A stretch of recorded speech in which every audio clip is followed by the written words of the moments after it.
नमस्कार दोस्तों, मैं हूं राज और आप देख रहे हैं हाईवे 33। चलिए दोस्तों, आज की कहानी की सफ़र में।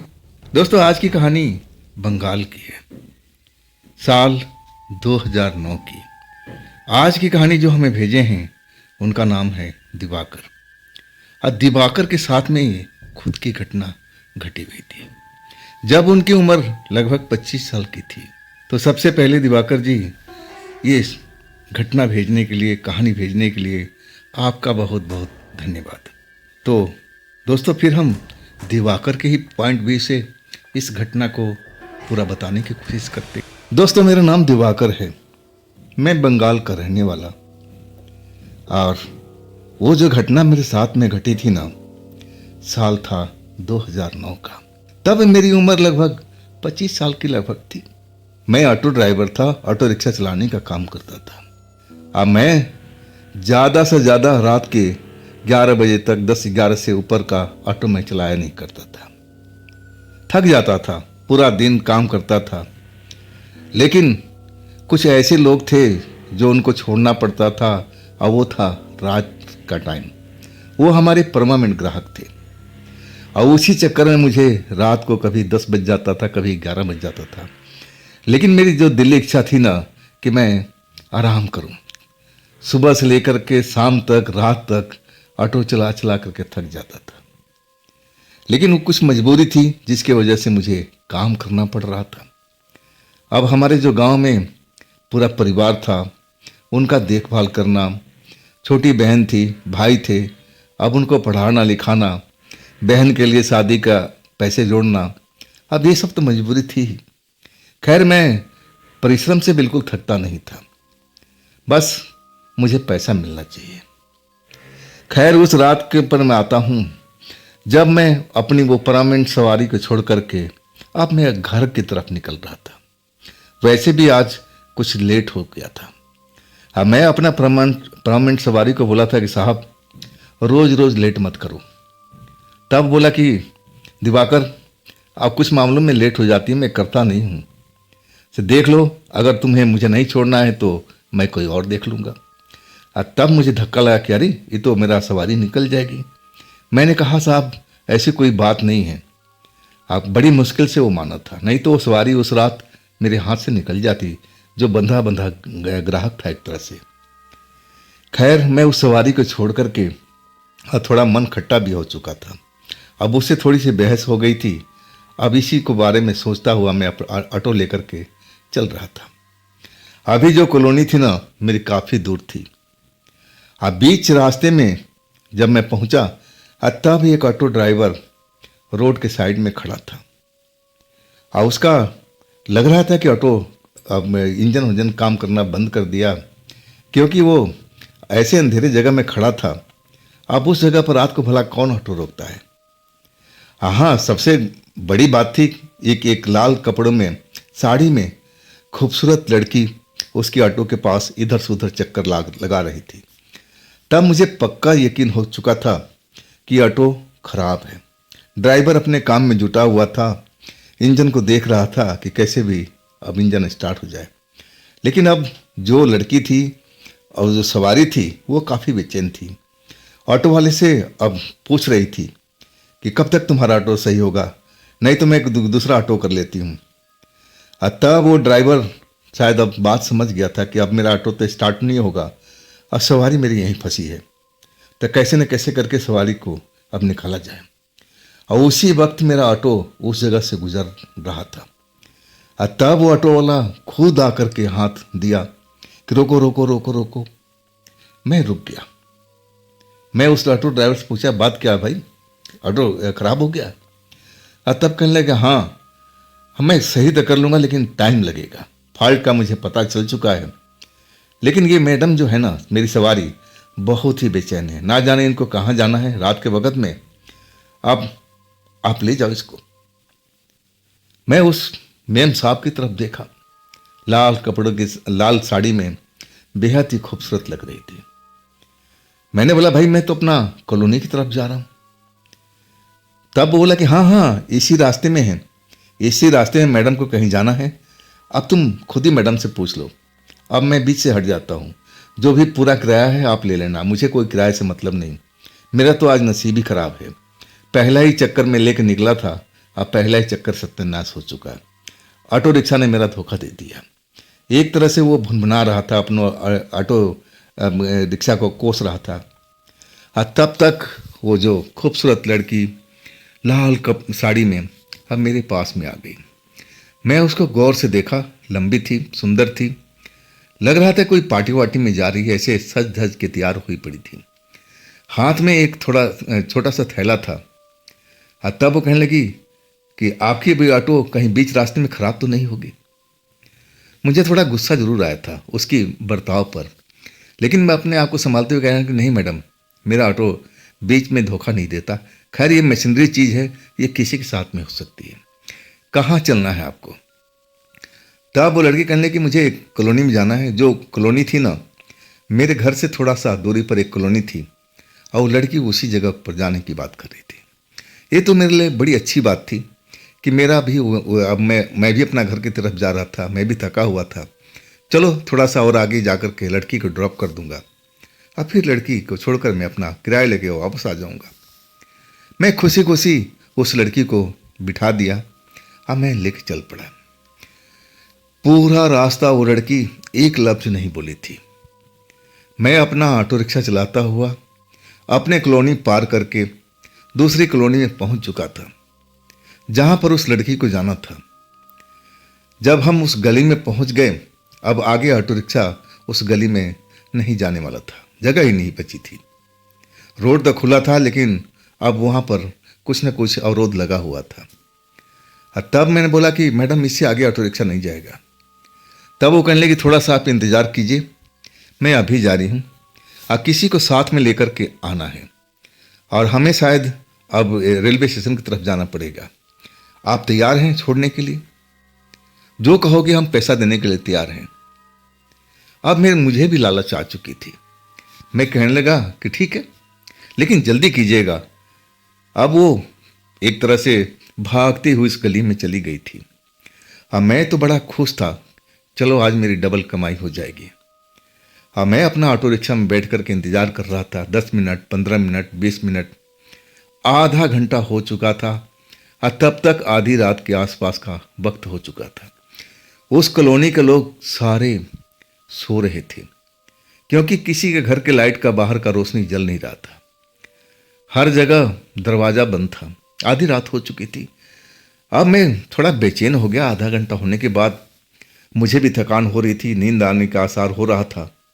मैं तो सोच रहा कि जितना जल्दी वो लड़की वापस आ जाए फिर मैं उसको स्टेशन छोड़ दूँ, इसके बाद अपने कॉलोनी में लौट आऊँगा। आधा घंटा बीत गया, मैं बेचैन हो चुका था। मैं उस गली में बाहर में अब एक तरह से देखने लगा कि कौन सी घर में गई है लड़की, लेकिन मुझे कुछ अंदाज़ा नहीं लग पाया।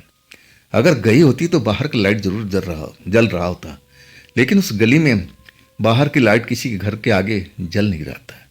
अब मुझे बिल्कुल अंदाज़ा नहीं लग पाया कि कौन से घर में गई है। अब एक तरह से मैं फिर अपना ऑटो रिक्शा के पास लौट आया था।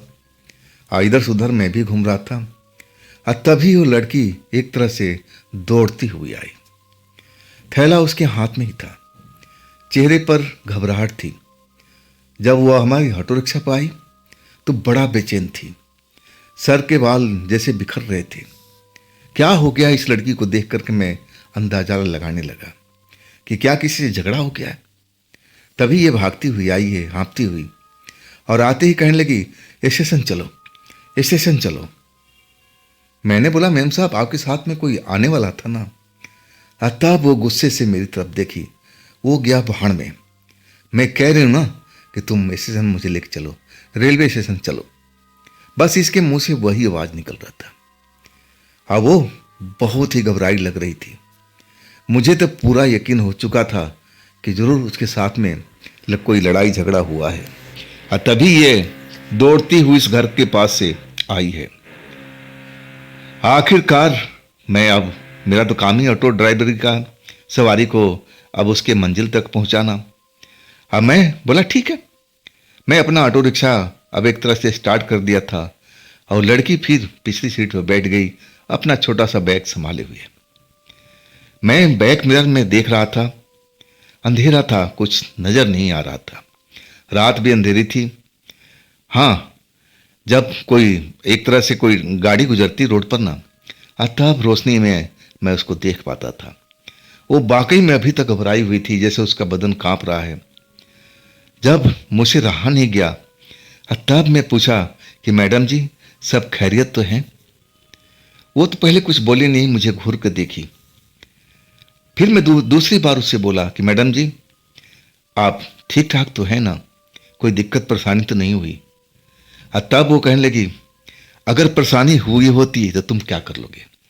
तुम्हारा काम है ऑटो चलाने का, मैं जहां बोल रही हूं ना, वहां लेके चलो। अब वो रुखी सूखी आवाज मुझे बेहद पसंद नहीं आई। उसका जो बोलने का तरीका था बिल्कुल अच्छा नहीं था। दिल में थोड़ा चोट सी लगी थी। मैं तो उसके भले के लिए पूछ रहा था, लेकिन वो तो गलत मतलब समझ रही थी। उल्टा मुझे डांट दिया था। अब मैं कहने लगा कि मैडम जी, मैं आपके भले के लिए बोल रहा था। जब आप गई थी तो बहुत खुश नजर आ रही थी, लेकिन जब आई तो आप घबराई हुई थी। अब देखिए, बुरा मत मानिएगा, बस मैं ऐसे ही पूछ रहा हूं। बात क्या हुई है? आपके साथ में कोई झगड़ा झंझट हुआ है?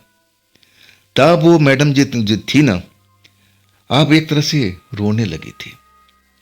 रोते रोते अब एक तरह से अब मुझे कहने लगी कि आप जरा 2 मिनट के लिए अब ऑटो रिक्शा रोक दो, रोक दो, रोक दो। बार बार मैं तेज स्पीड में चल रहा था, रोकने में टाइम भी लगता है।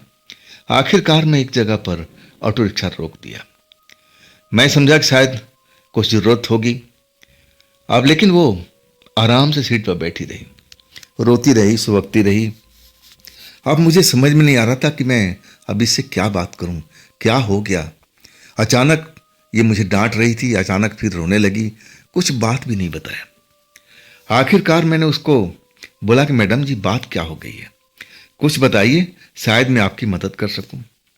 तब वो लड़की कहने लगी, नहीं नहीं, तुम मेरी मदद नहीं कर पाओगे। मुझे अब जीना नहीं है, मुझे अब जीना ही नहीं इस संसार में। मैं अब मरना चाहती हूं, मैं बहुत गुस्से में हूं। आखिरकार मैं उसकी बात सुनकर के दहल गया था। कहने लगे, देखिए, ऐसी गलत बात निकालिएगा नहीं, अब ये ठीक नहीं है बात करना, बात क्या हुआ है?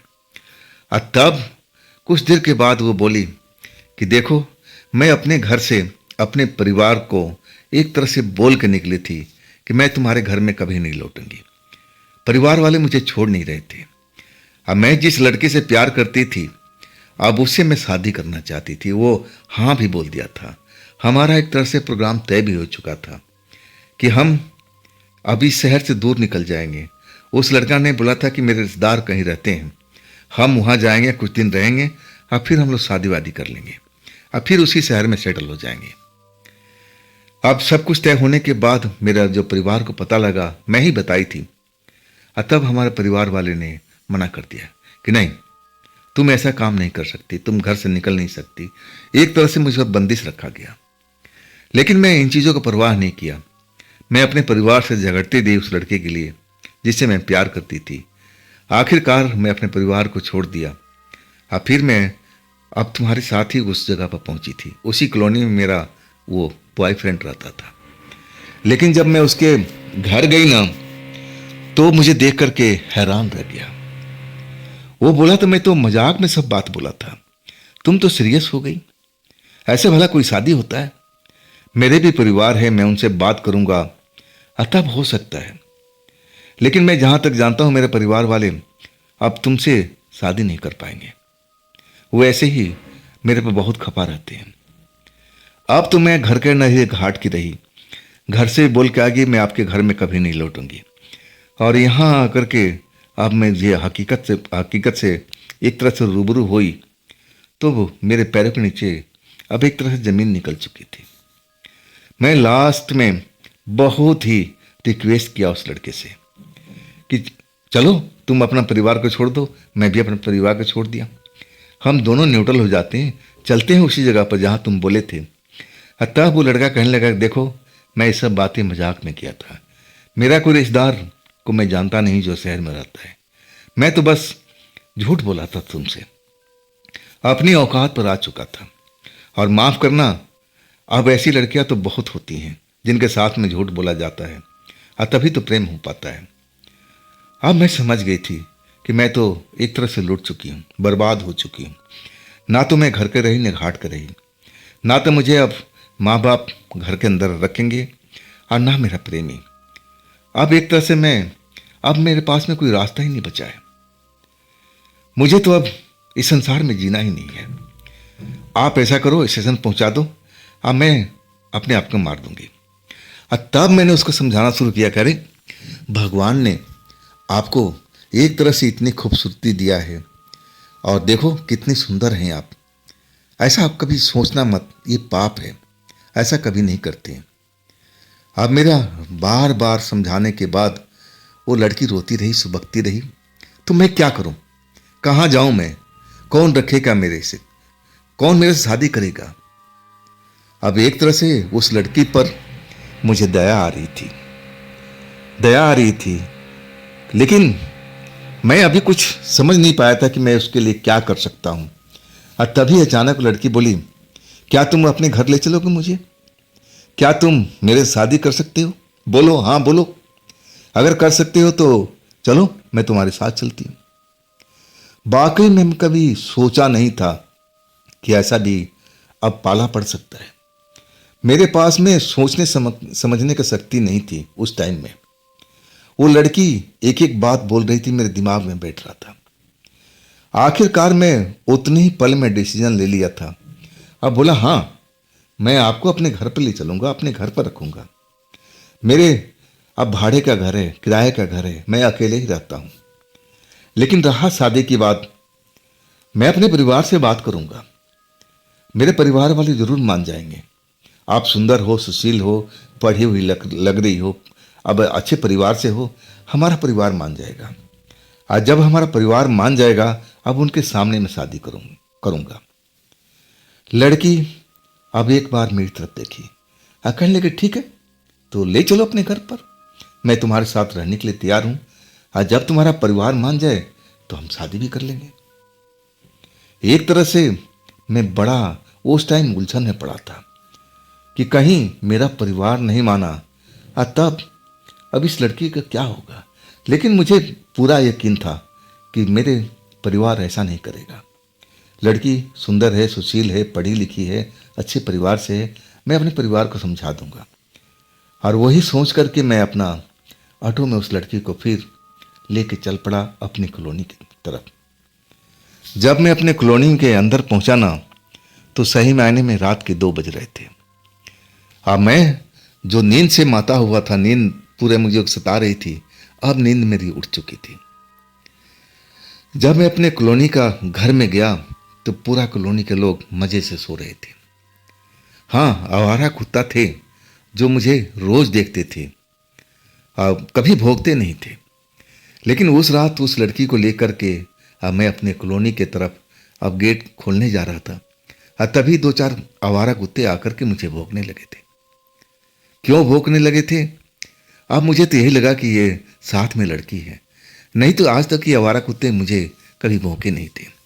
खैर मैं यही समझ पाया था कि लड़की वजह से, नई लड़की है, इस कॉलोनी में आई है, और तभी वो जिज्ञासा से भरे हुए हैं, जैसे पूछ रहे हो कि ये कौन है। मैं उन कुत्तों को डांट के भगा दिया था, और इसके बाद ताला खुला और कमरे के अंदर आ गया, लाइट जला दिया। छोटा सा ही घर था, ज़्यादा कोई सामान नहीं था। अब एक तरह से मैं पलंग भी नहीं था, ना चारपाई था, मैं ज़मीन पर ही अब दरी बिछा करके अब सोता था। और तब मैंने उसको कहा कि देखिए, ऐसा ही मैं रहता हूँ, अगर ये ज़िंदगी आपको पसंद है तो हमारे घर में आपका स्वागत है। वो लड़की मुझे देखी, मुस्कुराई और कहने लगी, कोई बात नहीं, हम घर को अब एक तरह से सजा देंगे, उसकी तुम टेंशन मत करो। अब एक तरह से हमारी जिम्मेदारी अब शुरू हो चुकी थी। उस लड़की का देखभाल करना, सब कुछ करना, उसके साथ में रहना अब शुरू हो चुका था। रात कब गुजर गई, बातों बातों में हम लोग बातें करते रहे और पता भी नहीं चला। आखिरकार सुबह जब हुई ना, मेरे आंखों में नींद अब एक तरह से आ चुका था। मैं अपने आप को रोक नहीं पाया। अब मैं उस लड़की से बोला कि आप मुझे नींद आ रहा है, अब मैं 2-4 घंटा सोऊंगा और तब मुझे जगाना। लड़की बोलने लगी हाँ मैं ऐसा ही करूँगी। अब मैंने बताया कि देखिए यहाँ पर खाना बनाने का सारा सामान है, स्टोव है, सब्जी है, राशन है, जो आपकी इच्छा है खाना बनाइए और खाइए, मेरे लिए थोड़ा सा रख देना। अब फिर मैं सो चुका था। अब सुबह में करीब 5 बजे मैं सोया था और इसके बाद उस लड़की ने मुझे जगाया नहीं। मैं जब उठा ना तो वाकई में अब दोपहर से अब शाम होने जा रही थी, 3 बजने का टाइम हो रहा था और तब मेरी आँख खुली। ऐसे तो मेरी नींद पूरी हो चुकी थी, लेकिन मैं अब उस घर में देखा तो एक तरह से वो भी लड़की मेरे बगल में ही सो रही थी। सोते टाइम बहुत ही खूबसूरत लग रही थी। मैं उसको जगाना उचित नहीं समझा। आखिरकार मैं फ्रेश और होकर के अब सोचा कि अपने काम पर निकलना है। अब रात के टाइम में मेरे कुछ परमानेंट ग्राहक हैं जो आते हैं जाते हैं, अब उनके लिए तो हमें जाना ही पड़ेगा, हम छुट्टी नहीं कर सकते। आखिरकार फ्रेश होकर के मैं उस लड़की को जगाया, उठ गई और कहने लगी क्या जाओगे काम पर? मैंने कि हाँ यही तो मेरा काम है। अब देखिए घर आपका है और आपने घर को संभालिए, मैं रात में लौटूंगा। कभी 11 भी बज जाता है, कभी 12 भी बज जाता है, तो अकेले आपको डर तो नहीं लगेगा ना? अगर डर है तो पड़ोसी हैं, ज़रूर आप पड़ोसी के साथ बातचीत कर सकती हैं। और तब वो कहने लगी नहीं नहीं, मुझे किसी पड़ोसी के पास नहीं जाना, मुझे डर नहीं लगता है, मैं अकेले इस घर में रह जाऊंगी। और इसके बाद मैं निकल पड़ा था।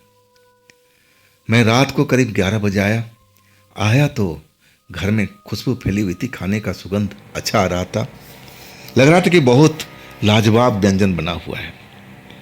और व्यंजन वाकई में जब मैंने खाया ना तो ऐसा व्यंजन मैंने कभी खाया नहीं था।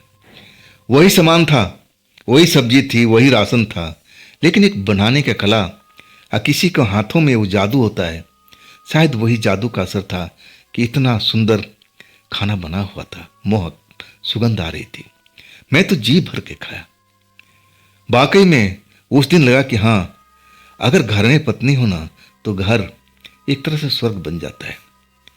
और इसके बाद हमारे प्रेम का सिलसिला शुरू हो गया था। हम दोनों एक तरह से प्रेम करने लगे थे। लड़की भी मुझे बहुत चाहती थी, अब मैं तो उसको दिलो जान से चाहता था। अब एक तरह से रोज का वही मेरा आना जाना, मैं कभी 11 बजे आता, 12 बजे आता, अब फिर सुबह देर तक सोता रहता। मैं कभी 9 बजे उठता, कभी 10 बजे उठता, लेकिन वो लड़की मुझे कभी नहीं जगाती थी। जब मेरी आंख खुलती थी ना तो मेरे बगल में वो भी सोती रहती थी, मुझे ही उसको उठाना पड़ता था। मैं जानता था कि बड़े घर की बेटी है, अब इसको काम करने की तो आदत नहीं है, यहाँ खुद खाना बनाना पड़ता है, अब एक तरह से साफ सफाई करना पड़ता है, अब इसकी आदत में ये शुमार नहीं है। आइए अकेले अब रह रह के बोर भी होती होगी। और तब मैंने उससे पूछा कि देखो पड़ोस में थोड़ी जान पहचान बढ़ाओ, लोगों से मिलो, हमारे पड़ोसी अच्छे हैं। और तब वो कहने लगे कि देखिए मुझे किसी पड़ोसी से काम नहीं है, काम आपसे है, हम आपको जानते हैं, आप हमें जानते हैं। हाँ रहा पड़ोस की बात, धीरे धीरे अब सबसे पहचान हो जाएगी, लेकिन मेरी अभी दिली इच्छा नहीं है। और तब मैंने कहा कि कहीं दिन के टाइम अब बाजार भी चला जाया करो, घूम के आ जाया करो। और तब कहने लगे ठीक है हम ऐसा कर लेंगे। अब तो मैं जानता था कि अब मैंने उसको इजाज़त दे दिया है तो वो जाती भी होगी बाजार वगैरह, लेकिन मुझे नहीं पता था कि उस घर में वो दिन भर घर के अंदर रहती थी या फिर बाहर जाती थी, क्योंकि मैंने कभी देखा नहीं बाहर जाती हुए। अब वो रात आ चुकी थी, मैं जल्दी आज आ चुका था, रात के 10 बज चुका था। जो परमानेंट ग्राहक थे ना उस दिन उन्होंने छुट्टी कर लिया था, इसलिए मैं अब लौट आया था, ज़्यादा टाइम मुझे नहीं लगा। जब मैं अपने घर में आया तो दरवाज़ा एक तरह से खुला हुआ था, बस भिड़ा हुआ था। और जब मैं अंदर पहुंचा, उस लड़की का नाम अब एक तरह से मेरी पत्नी बनने वाली थी। मैं नाम लिया लेकिन वो घर के अंदर थी नहीं। अब बाहर भी देखा, बाथरूम वगैरह में, वहाँ भी नहीं थी। तब मैं पड़ोस में अब पूछने लगा कि हमारे घर में हमारी होने वाली पत्नी रहती है, आप तो देखी भी थी।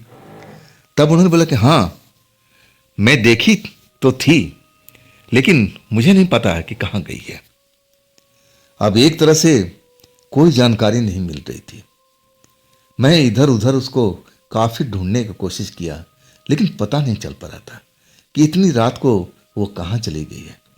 मुझे लगा कि अब कहाँ जा सकती है, बाजार भी बंद हो चुका है, तो अब कोई मतलब नहीं है।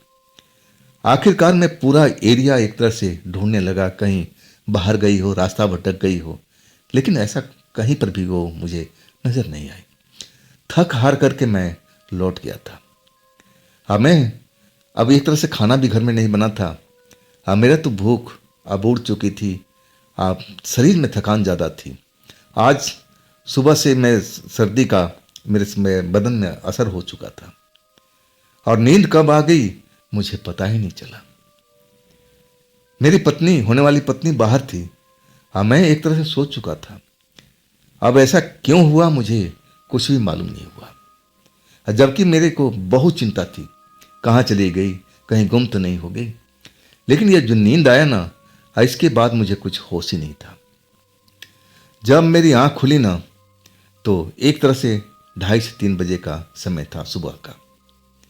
अब मैं अपने बगल में देख रहा हूं तो मेरी होने वाली पत्नी मेरे बगल में लेटी हुई, रोज की तरह।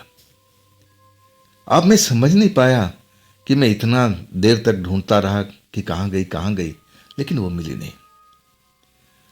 आखिरकार मैं उसको उठाया नहीं। सुबह जब हम उठे एक तरह से, तब मैंने पूछा उससे कि तुम रात को कहाँ गई थी? मैं तो 10 बजे लौट आया था। तब वो कहने लगी कि मैं कहाँ गई थी, जैसे उसको याद ही नहीं था। अब फिर कहने लगी, हाँ, अरे मैं तो भटक गई थी। मैं गई थी बाजार में कुछ सामान लाने के लिए, लेकिन मैं रास्ता ही भटक गई। मैं पूरा इधर से उधर घूमती रही, ना जाने कितना टाइम निकल चुका था। और मैं जब आई तो आप सो रहे थे। मैं आपको उठाना उचित नहीं समझा, तो मैं भी आपके बगल में सो गई थी। ये बात जो बोली ना, मुझे थोड़ा हजम नहीं हुई थी। अगर ये भटक जाती तो घर में कैसे आ गई? लेकिन मैं कोई उस पर ज़्यादा दबाव नहीं डाला। अब एक तरह से रोज़मर्रा का काम जो चल रहा था, और हाँ, अब एक तरह से मैं कुछ काम की ज़रूरत थी। तब मैंने बोला कि आप चले जाओ, कुछ चीनी चाय पत्ती ऐसी कुछ घट गई थी। और मैं बोला कि पड़ोस में जाकर के आंटी से ले आओ। लेकिन मैं बहुत कोशिश किया कि जा कर के ले आए, लेकिन उसने मना कर दिया कि नहीं, मैं नहीं जा सकती, लाना है तो आप जाकर ले आओ। आखिरकार मुझे ही जाना पड़ा। और तब मैंने उस आंटी से कुछ देर बात भी किया था। आंटी पूछ रही थी कि बेटा, ये जो आपके घर में औरत है, दिन के टाइम तो कभी मैं इसको देखती नहीं, अब ये जब अंधेरा हो जाता है तभी इसकी सुगबुगाहट शुरू होती है। कभी कभी बाहर नजर आती है, और हाँ, कभी कभी 8-9 बजे अब घर से बाहर दूर चली जाती है। मैं सोचती हूँ कि कहाँ जाती होगी अकेले। एक तरह से मेरे मन के अंदर में बहुत सारा अब संदेह आ चुका था कि कहाँ जाती है भाई, जैसा अब वो आंटी बता रही थी। अब मैं चाय पानी जो भी लेना था वहाँ से लेकर के अब अपने घर में आ चुका था। लेकिन मैं उस लड़की से कभी पूछा नहीं कि तुम कहाँ जाती हो, क्या करती हो। मैं सोचा कि अब चलो, जो बीत गया है उसको ख़त्म हो जाने दो। अब मुझे उस घर में रहते हुए करीब करीब 1 महीना बीत चुका था, और उसी तरह से हमारी ज़िंदगी चल रही थी। हाँ, आंटी जो थी ना बगल वाली, अब एक तरह से उनके घर में कोई पूजा था, और वो जो पूजा था रात के टाइम में नदी के किनारे होना था। कुछ उनका मान्यता था, और उसमें अब जाना था सबको, आस पड़ोस को सबको जाना था। अब उन्होंने मुझसे आग्रह किया कि बेटा, अब तुम्हारी होने वाली पत्नी को ही बोलो कि हमारे साथ में पूजा में शामिल हो। तब मैं जाके बोला कि देखो, अब पड़ोस वाली आंटी बोल रही है, अब उनका घर में पूजा है, अब 8-9 बजे के आसपास वो लोग नदी किनारे जाते हैं, अब वहाँ पर कुछ पूजा पाठ करते हैं, तो तुम भी चली जाना। वो मना करने लगी कि नहीं, मुझे नहीं जाना है। तब मुझे गुस्सा आया था कि ना तो तुम पड़ोस से किसी से मिलती हो, ना बातचीत करती हो, और दिन के टाइम तो तुम निकलती नहीं हो, रात को तुम कहाँ निकल जाती। मेरे मुंह से अचानक निकल गया था। तब वो बड़ी बड़ी आंखें करके मेरी तरफ घूरने लगी। क्या पड़ोस वाली आंटी ने सब कुछ बता दिया है? ये ठीक बात नहीं है। मैं कहने लगा तुम्हारे भले के लिए है, वो तुम पर नजर रखती हैं, अब एक तरह से तुम्हारी सुरक्षा के लिए। तब वो बड़ी मुश्किल से मानी थी कि ठीक है, मैं चली जाऊंगी, अब तो खुश हो ना। इस बीच मैंने अपने परिवार वालों से बात भी कर लिया था। अब परिवार वाले अब हमारे इस घर पर आने वाले थे, उसको देखने के लिए कि लड़की कैसी है। अब मेरी बात तो मान चुके थे, शादी के लिए हम भर दिए थे, बस उनका आने की देरी थी। इसके बाद हमारी शादी मंदिर में धूमधाम से हो जाती। सब कुछ उन्होंने प्लान कर लिया था, लेकिन मैं इस लड़की को अब एक तरह से कुछ बताया नहीं था। मैं उसको जब मेरे परिवार वाले आ जाते ना, तब मैं सरप्राइज देना चाहता था, इसलिए मैं कुछ बताया नहीं था। खैर, अब वो जो बगल वाली आंटी के साथ बड़ी मुश्किल से राजी हुई थी पूजा में जाने के लिए, जब वो पूजा में गई ना उनके साथ में, जब नदी में अब अनुष्ठान चल रहा था, पूजा पाठ हो रहा था, तो उनसे दूर बैठी रही। आखिरकार आंटी बोली कि तुम दूर क्यों बैठी हो बेटी, आओ नजदीक बैठो, हमारे साथ में पूजा हो रहा है। तब आंटी हाथ पकड़ करके अपने पास बिठाया। जब पूजा वगैरह संपन्न होने लगा, तब कुछ गंगा जल वगैरह था जो लोगों पर पवित्र किया जाता था छिड़क करके, और वो आंटी ने उसके ऊपर गंगा जल भी छिड़क दिया था। जैसे ही गंगा जल उस पर पड़ा था ना, तो उसके बदन में जैसे खुजली होने लगी, कुछ चुभन सी होने लगी, छटपटाने लगी। आंटी समझ नहीं पाई कि क्या हो गया है। आखिरकार आंटी घबरा गई थी। कहने लगी बेटी तू जा, अपने घर पर जा, शायद यहाँ का तरह आबो हवा सूट नहीं कर रहा है। मेरी पत्नी अब एक तरह से घर पर आ गई थी, दौड़ी हुई। अब पूजा वाले जो लोग थे ना अभी अपना पूजा कर रहे थे, और जब वो लोग लौट के आए ना, तो मेरी पत्नी कमरे के अंदर में थी। मैं रात को करीब 11 बजे आया था। जब मैं अपना दरवाजा खोल करके अंदर पहुंचा, तो पत्नी तो जैसे मछली की तरह इधर से उधर पूरे फर्श पर अब दौड़ रही थी, घसीट रही थी अपने आप को, जैसे उसके बदन में ना जाने क्या हो गया है। वाकई में बहुत मैं देखकर हैरान हुआ कि क्या हो गया तुम्हें, ऐसा क्यों कर रही हो, क्या बात है। तब वो कहने लगी देखो ना, जैसे मेरे बदन पर फोफले से निकल गए हैं, बड़ा खुजली हो रही है, जलन सी हो रही है। मैंने बोला ये कैसे हो गया। तब वो कहने लगी कि मैं पूजा में गई थी ना जाने आंटी ने ऐसा कौन सा जल छिड़क दिया जिससे मेरे बदन पर ऐसा फोफले होने लगे। आंटी ने कहा कि तू जा घर पर। तब मैं पूजा छोड़ के आ गई थी। देखो ना ये सब क्या हो रहा है मेरे साथ में।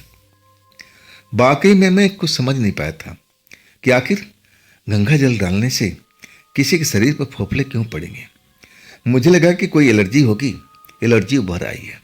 मैं कहने लगा कि बस रात भर कैसे भी निकालो, और हम अब सुबह हम तुम्हें डॉक्टर के पास ले चलेंगे। ये एलर्जी है, एलर्जी के दवा अब एक तरह से डॉक्टर दे देगा, और फिर तुम्हें आराम हो जाएगा। लेकिन वो रात भर बड़ी परेशान रही जलन से, मैं भी सही ढंग से सो नहीं पाया था। आखिरकार सुबह हुई, और जैसे ही मैं अब उसकी तरफ देखा तो देख करके बड़ी हैरानी हुई। जो भी फोफले उसके शरीर पर अब मुझे दिखाई दे रहे थे, सब कुछ खत्म हो चुका था। जैसा उसका पहले शरीर था सुंदर, सब कुछ वैसे ही हो चुका था। अब बड़े आराम से नींद ले रही थी। मुझे बड़ा संतोष मिला कि चलो अपने आप सब कुछ सही हो चुका। मैं ब्रश करते हुए बाहर निकला तो आंटी बाहर ही बैठी हुई कुछ काम कर रही थी। उन्होंने मुझे इशारे से बुलाया कि बेटा इधर मेरे पास में आओ, तुमसे कुछ बात करनी है। मैं ब्रश करते हुए आंटी के पास गया। मुझे अच्छी तरह से याद है, आंटी पहले हमारे दरवाजे की तरफ देखी। अब क्या देख रही थी मुझे समझ में नहीं आ रहा। मैंने पूछा कि आंटी ऐसे क्या देख रही दरवाजे की तरफ। तब वो धीरे से बोली तुम्हारे होने वाली पत्नी को देख रही, कहीं मेरी बात तो नहीं सुन रही है। मैंने बोला नहीं, वो तो आराम से भी सो रही है। और उसके साथ में सब क्या हुआ था आंटी। और बता रही थी कि वो पूजा में भाग लिया था, और फिर आपने उसके ऊपर में कुछ गंगा जल वगैरह छिड़का था। इसके बाद वो बेचैन हो गई थी। अब एक तरह से उसके पूरे बदन पर एलर्जी जैसा फोफले निकल गए थे। आंटी कुछ देर तो चुप रही। अब फिर आजू बाजू देख करके कि कोई सुन तो नहीं रहा मेरी बात को। तब वो बोलने लगी, बेटा तुझे मैं जो बता रही हूं ना, ध्यान से सुन। मुझे तो रात को ही शक हो गया था। जब मैं सबके ऊपर गंगा जल डाली, जितने हमारे परिवार के सदस्य थे और आस पड़ोस की भी महिलाएं थी, लेकिन किसी के ऊपर में ऐसा कुछ असर नहीं हुआ। जैसे ही तुम्हारी पत्नी के ऊपर में वो गंगा जल डाला तो उसकी बेचैनी बढ़ गई थी। पूरे शरीर में जैसे आग लगी हुई ऐसे उछलने कूदने लगी थी। डाउट तो मुझे अब उसी वक्त हो चुका था कि बेटा ये पत्नी तेरा मनुष्य नहीं है। मुझे तो बहुत डाउट है, लेकिन देख जो मैं बता रही हूं, अब तुम फिर से ध्यान से सुन। अब आंटी की बात सुनकर के मैं भी थोड़ा, अब मेरा भी हाल कुछ ऐसा ही हो गया था कि आंटी ये कैसे बोल रही है। मैं बोला, आंटी वो जो जलन हो रहा था ना, वो एलर्जी थी। कई लोगों को अब कुछ पानी वानी से कुछ ऐसे ही हो जाता है। इसमें ऐसे कोई अब दूर वाली बात नहीं जैसे आप बता रही हो। अरे वो तो मनुष्य की तरह है, मनुष्य है, ये लड़की है, आपने अब अच्छी तरह से देखा नहीं उसको। तब आंटी कहने लगी, बेटा मैं अच्छी तरह से देख चुकी हूँ, वो क्या है अब मुझे सब कुछ पता चल गया है। लेकिन तुम विश्वास नहीं करोगे, क्योंकि तुम उसे चाहते हो, तुम उसे शादी करना चाहते हो, तो मेरी बात को अब तुम्हें थोड़ा अजीब लगेगा, लेकिन जो सच्चाई है मैं बता कर रहूंगी। अब फिर आंटी कहने लगी, बेटा अगर तुम्हें जिंदा रहना है ना, उस लड़की के साथ छोड़ दो। वो जीवित लड़की नहीं है, वो मरी हुई लड़की है। एक तरह से मैं आम भाषा में कहूँ ना, वो चुड़ैल है, वो एक आत्मा है और वो मौका देख रही है। वो तुम्हारे साथ में कोई बड़ा खेल खेलने वाली है। वाकई में वो पल मेरे लिए बहुत ही डरावना था। मैं तो हिल चुका था। अब जो मैं ब्रश कर रहा था, मैं सब कुछ भूल गया था। मुझे समझ में नहीं आ रहा था कि जो आंटी बोली है इसमें सच्चाई कितना है। मैं तो कुछ बोल ही नहीं पा रहा था। आंटी कह रही थी कि देख बेटा, अगर मेरी बात को यकीन ना हो ना, तो एक काम कर, तू किसी तांत्रिक के पास अब इसको ले जा। वो देख करके ही बता देगा कि ये मनुष्य है या फिर कुछ और है। लेकिन मैं जानती हूं ये जाएगी नहीं। तुम्हारे कहने पर तांत्रिक के पास किसी मंदिर में जाएगी नहीं। तुम एक काम करना, इसका कोई वस्त्र अब एक तरह से लेके जाओ। अगर पूरा वस्त्र नहीं लेके जा सके तो थोड़ा सा काट के ले जाना। वो तांत्रिक को दिखाना और वो तुम्हें सब कुछ सच्चाई बता देगा। आंटी जो बात बोल रही थी ना, मैं तो अंदर अंदर से दहल चुका था। मैं तो एक तरह से डर के मारे कांपने लगा था। आंटी कहने लगी, बेटा डरो मत, डरो मत, डरो मत। जो मैं कह रही हूं ना, वो काम करके आज तुम उसको परख लो। उसका कोई कपड़े का वस्त्र का छोटा टुकड़ा काट लो और लेके जाओ तांत्रिक के पास में, और तांत्रिक तुम्हें सब कुछ बता देगा कि वो क्या है। आखिरकार मैं वही काम करने वाला था। मुझे तो आज तक शक नहीं हुआ, और आज आंटी ने बताया तो शक तो हो चुका था। मैं सच्चाई जानना चाहता था। जब मैं कमरे के अंदर गया तो पत्नी मेरी सो रही थी। मैं उसका अब कपड़े का कोई टुकड़ा काटा और मैं बिना उसको बताए हुए, बिना जगाए हुए मैं घर से बाहर निकल चुका था। ऑटो स्टार्ट किया और मैं एक तांत्रिक के पास पहुंच चुका था। तांत्रिक को अब मैं सब कुछ बताया जो आंटी ने बताया था। अब वो तांत्रिक कहने लगे, बेटा वो वस्त्र लाए हो उस लड़की का? मैंने बोला हाँ, थोड़ा सा टुकड़ा काट के लाया हूं, ये रहा। अब जैसे ही वो टुकड़ा पकड़े और उसको सूंघने लगे, अब फिर आंखें बंद कर लिए। इसके बाद आंख खुले ना तो कहने लगे, हाँ जो तुम्हारी आंटी कह रही थी ना, बिल्कुल 100% बात सही है। ये जो तुम्हारे साथ में रह रही है ना, ये वाकई में इंसान नहीं है, ये चुड़ैल है, कोई आत्मा है, दुष्ट आत्मा है। और तुम्हारे साथ में अब कुछ छल करने वाली है। तुम्हारे ऊपर में खतरा मंडरा रहा है। जितना जल्दी हो सके अब इस तुम लड़की को साथ छोड़ दो, इसी में तुम्हारा भलाई है। वाकई में वो पल भी मेरे लिए बहुत डरावना था। मैं दोबारा डर चुका था। और तब वो तांत्रिक बाबा बोले कि ठीक है, डरो मत, मैं कुछ ऐसा यंत्र देता हूँ बना करके, और तुम अपने गले में धारण कर लो। ये यंत्र लेके जाओगे ना अपने घर में, उस यंत्र के प्रभाव से लड़की जो थी वो तुम्हारे घर में रहेगी नहीं। वो जान जाएगी कि तुम सब उसके बारे में जान चुके हो। और तब मैं पूछने लगा कि बाबा जी, आखिर वो अब कैसी चुड़ैल बनी है, देखने में तो इंसान की तरह लग रही है। और तब तांत्रिक बाबा कहने लगे कि बेटा, जो लोग एक्सीडेंट में मारे जाते हैं या फिर सुसाइड करते हैं, और वो जो आत्मा अब भटकती रहती है, अब कोई अच्छे भी बन जाते हैं, कोई बुरे भी बन जाते हैं। और एक तरह से तुम्हारी पत्नी है ना, बुरी आत्मा बन चुकी है। अब आम भाषा में कहें तो चुड़ैल बन चुकी है। जितना जल्दी तुम उससे छुटकारा पालोगे तुम्हारे लिए बढ़िया है, नहीं तो तुम्हारे साथ बहुत बुरा होने वाला है। मैं देख रहा हूं। अब बात समझ में आ गई थी। मैं कांपते अब पैरों की तरफ से अब चल पड़ा था अपना ऑटो के पास में। पैर कांप रहे थे, हाथ कांप रहे थे। बड़ी मुश्किल से मैं ऑटो को संभाल पाया था। चलाते हुए अपने घर की तरफ अब चला आया। जब मैं अपने दरवाजे पर पहुंचा ना, तो मेरा दिल की धड़कन बढ़ा हुआ था कि मैं दरवाज़ा खोलूं और अंदर में वो किस भेष में मुझे नजर आ जाए। है तो चुड़ैल ना। जब मैं दरवाज़ा खोला ना, वाकई में मेरे दिल तेजी से धड़क रहा था। जैसे दरवाज़ा खुला, अंदर कोई था ही नहीं। ना तो उसका थैला था, ना कोई कपड़ा था। सब कुछ गायब हो चुका था। वाकई में ये पल भी मेरे लिए बहुत ही डराने वाला था। मैं अंदर तो आ गया था, दिल तेजी से धड़क रहा था कि ना जाने किधर छिपी हुई अचानक मेरे ऊपर हमला कर दे। अब तो उसके बारे में सब कुछ मैं जान चुका था, और उसको भी शायद अब पता लग चुका था। जैसे उठी होगी और उसका वस्त्र उसने देखा होगा कि उसमें कटिंग किया हुआ है, जरूर समझ गई होगी। आखिरकार जब मुझे कमरे में नजर नहीं आई तो मैं डरा तो जरूर था। मैं अब आंटी के पास पहुंचा। आंटी आंटी आओ जरा इधर। आंटी का हाथ पकड़ करके अपने घर में ले जाने लगा। आंटी मुझे मना करने लगी, नहीं बेटा, मैं तुम्हारे घर में नहीं जा सकती। मेरे में इतनी हिम्मत नहीं है, मेरे ऊपर बुढ़ापा असर करने लगा है, मैं अब इन चीज़ों में नहीं हूं। अब एक तरह से आंटी भी डर चुकी थी। तब मैंने आंटी से कहा कि आंटी, वो घर के अंदर नहीं है, वो गायब हो चुकी है। उसकी सामान भी सब गायब हो चुके हैं, थैला भी गायब हो चुका है।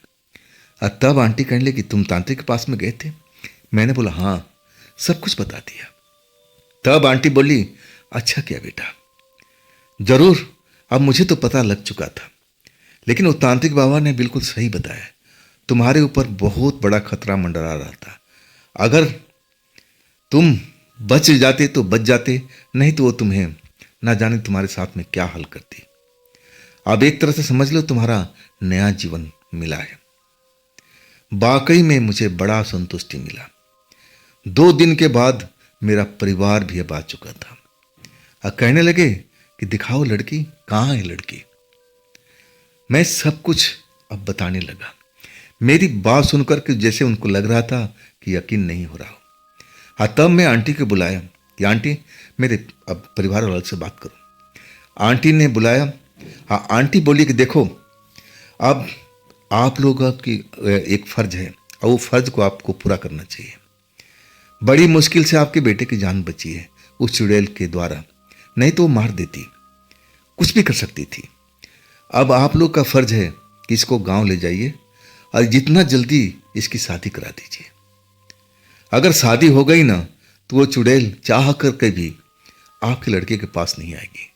ये यंत्र जो यंत्र पहन रखा है, इसका असर ज़्यादा दिन तक नहीं रहता है, और जैसे ही यंत्र का असर खत्म होगा, वो चुड़ैल आस पास में होगी और ज़रूर आपके बेटे के ऊपर हमला करेगी। अब बस बचाव यही करना है कि जितना जल्दी इसकी शादी के बंधन में बांध दीजिए, बहुरिया अपने घर में ला दीजिए, और फिर वो चुड़ैल, वो आत्मा आपके बेटे के से दूर हो जाएगी, आपके बेटे के नज़दीक भी नहीं आएगी। और वैसे ही मेरे परिवार वालों ने किया था। मुझे अब घर ले गए थे, गांव ले गए थे, और फिर जितना जल्दीबाजी में अब लड़की देखा गया, सब कुछ जल्दी जल्दी हो गया था। तकदीर मेरी अच्छी थी कि जो मेरी पत्नी मिली थी वो भी सुंदर थी, और सब कुछ जल्दी जल्दी में अब हो चुका था, शादी हो चुका था। और इसके बाद अब मुझे एहसास हो गया था कि हाँ, अब सब कुछ सही हो गया है। अब वही हुआ। उसके बाद वो लड़की मेरे जीवन में कभी नहीं आई। तो दोस्तों, ये थी दिवाकर जी की अपनी आप बीती। ये आप बीती आपको कैसी लगी? ये घटना आपको कैसा लगा? जरूर कमेंट में बताइएगा। और दोस्तों, ये भी चैनल आप ही का है, तो इसको भी अपना प्यार दीजिए, लाइक कीजिए, सब्सक्राइब कीजिए, अपने दोस्तों को शेयर कीजिए। और फिर हम मिलते हैं अगले रोज इसी चैनल पर, इसी समय पर। आप लोग अपना ख्याल रखिएगा। नमस्कार।